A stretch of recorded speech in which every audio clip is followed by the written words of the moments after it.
So this is my first video as part of, I guess, some accountability for heading into having a vertical sleeve gastrectomy.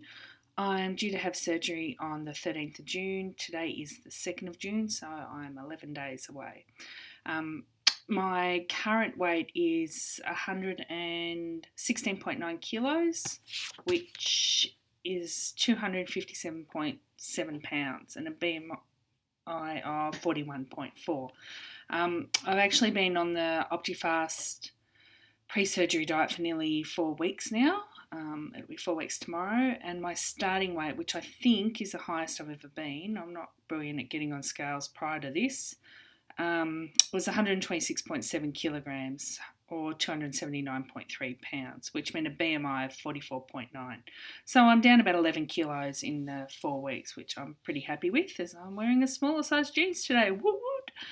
I'm 44 years old, 168 centimetres tall. The reasoning why I've decided to have this has a lot to do with changes in my family. I became a grandmother on the 26th of April, and I suddenly realised that if I wanted to, well, I sort of realised before Amelia arrived, that if I wanted to be able to have an active part in her life and enjoy spending time with her, I needed to lose some weight and have more energy to be more involved in her life. So I also have type 2 diabetes, which has recently been actually very well controlled with medication. However, medication is not pleasant. It has side effects. I'm on, or I was on, I've actually cut down since I've lost a bit of weight and on the OptiFast diet, but I was on Metformin 2000 milligrams XR each night, as well as half a Jardiance tablet, which I think they're about 25 milligram each morning, and I was on the Bydureon pen, which is the long-acting Byetta, which I would give myself once a week. So when pen, it really means big needle. The idea with the Bydureon is that it would kickstart some weight loss, and it did, but it didn't last. It was like my body went, oh yeah, we're used to this now, and gave it up. So I've also been trying to walk about 1K a day, but that has fallen over pretty quickly lately. I just find on the OptiFast, by the time I've worked a full day, I'm exhausted. My surgeon wanted me to do 4 weeks OptiFast, 2 weeks including 2 cups of non-starchy veggies, and then 2 cups with no veggies. So while I had the starchy veggies, I was going great guns. Once I started the non-starchy, started not having any veggies, which has been the last couple of weeks, I found my energy levels have just completely flagged. Plus, work's been incredibly stressful. I've had a lot of things going on here that's made things more difficult, I think. Mentally, I know I've made the right decision to do this. I think I've yo-yo dieted all my life. I had bulimia in my mid to late teens. I've always been quite good at getting the weight off. That's never been a problem for me. It's been maintaining it. And I think as I get older, that's getting harder and harder. So I just think genetically, my family is predisposed to being bigger, especially on the female side. You know, fat and fertile and fair seems to be our genetics. So I decided I had to do something more drastic if I was actually going to live to see my grandkids grow up and be a part of their life. So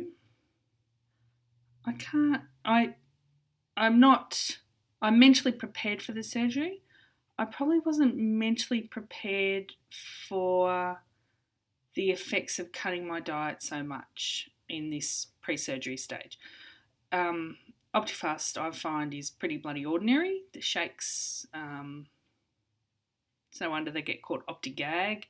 They also the shakes tend to have an effect on me within about 20 minutes, where I'm then sitting on the loo for a while. Whether that's part of the fact of my diabetes medication, or whether it's because I don't have a gallbladder, or whether it's just because they're bloody horrible. I'm not sure. The bars I can cope with, and the soups are, I can, they're not horrendous. But it's not, it's the, I guess mentally it's the lack of energy, and it's the feeling of deprivation. It's the feeling like I'm going without. And it's not even, it's really hard to explain. I think for me, so much of my emotions were tied up in eating, and eating made me happy. Eating with my family was semi-important. My husband loves to cook and feed us all. So I feel like I feel very disconnected from my family at the minute because of this not eating with them. And I have tried to suggest to them that they need to have a think about how they all eat. We have in our house, my husband, a 21-year-old son, a 16-year-old daughter, and a 14-year-old son. My husband and I both work long hours, and we tend to go for the easy options. But apart from that, he loves his easy options. He loves his white bread, he loves his chips. And the kids tend to roll with that probably more than they should. And they jack up if they don't get what they think they should be getting. So it's difficult for me because I feel like I'm missing out on that connection with them at the minute. So instead I'm spending a lot of time here where I don't have to worry about what they're doing, what food I might be missing out on. So my other issue is that my timing of my surgery is not great. I'm a tax agent, and from mid-July until probably the end of October is our frantically busy time. But it's also we're always busy. There's no downtime anymore. So I figured my best time was between when our final lodgements are due for the 2017 year, which is the 5th of June, and before tax season got nuts. So I'm thinking the 13th of June will give me 4 weeks to sort of be starting to get back to normal and starting to get my energy levels up. However, my business partner is away. And I knew this when I made the appointment, but I just felt if I didn't make it for then, my next opportunity was probably going to be mid-December, mid-January. And I felt mid-December before Christmas was going to be a very challenging time for me. And mid-January, again, I would have had to get through Christmas on OptiFast, and I just felt that would be extra testing and extra trying. So 13th of June is when I'm booked. So this means I have to try and get back to work pretty much within 5 days of surgery. I'm aiming to only do 4 hours a day, maybe from about the 18th of June for that first week, and then build up. So by the time Alison gets back on the 24th of June, I should be back to being full-time again, hopefully.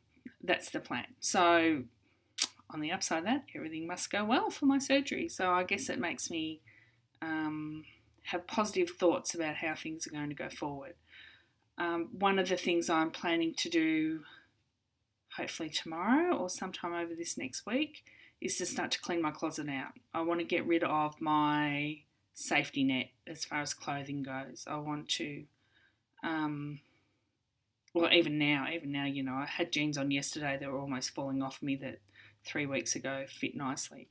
So I want to start to remove those clothes and start to think about the things I'm going to start to wear. I have ordered some non-wire bras because I am well endowed and I've always worn bras with wires, but I've read that post-surgery that's a bit rough because of where the incisions are. So I ordered some of them this morning. I also ordered some shapewear.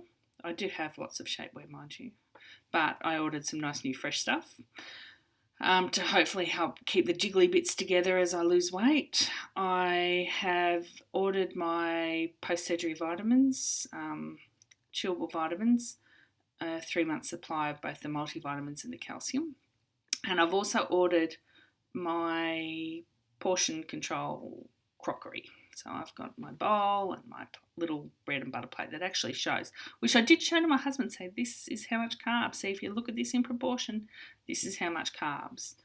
And he said, what are carbs? And I said, well, that's the majority of what you eat. So time to rethink. Other than that, I'm starting to think about setting myself some exercise goals. I have bought a hiking backpack because my husband likes to go hiking and deer stalking in the high country. I'm hoping that once I have this surgery, I will be able to go with him, is the plan. We're also planning a holiday to Tasmania where we will pretty much, it'll be next March, that'll be 9 months post-surgery, where we'll pretty much tent. So I'm hoping by then for me to sleep on an air mattress in a tent will be no biggie. Whereas now I'm just too big, it's just too uncomfortable and horrendous. Pardon me, the other thing is I have sleep apnea, so I'm hoping that post-surgery I can get rid of the CPAP machine and stop feeling like Darth Vader every morning. So I guess those are my immediate goals. I would like to get down to 112 kilograms, which is 246.9 pounds before my surgery date. So I've got another 10 days to work on that, which will give me a BMI of 39.7 because my reading suggests that if you've got a BMI under 40, when you go into surgery, the surgery tends to be more successful. Longer term goals, if I can, even though my healthy weight is probably around about the 70 kilos, I will be happy if I get to 85 and can maintain 85. That will, for me, that's somewhere I think my body will be comfortable, that 80 to 85 kilos. While I'll still be overweight, I won't be morbidly obese, and I think I can happily live at that weight. Probably back to about a size 16 to an 18, whereas at the minute I was wearing anywhere from a 24 to a 26. I'm probably down to about a 20 to a 22 now. Maybe a 24. I might be getting a bit carried away. So, I think I can see a light at the end of the tunnel, even though I'm finding this last little bit on OptiFast really, really tricky. But, here's to a healthier me. So I will aim to check in maybe the day after surgery, or I might have to wait till I get home. So, it might be the Sunday or even the Monday after I have surgery.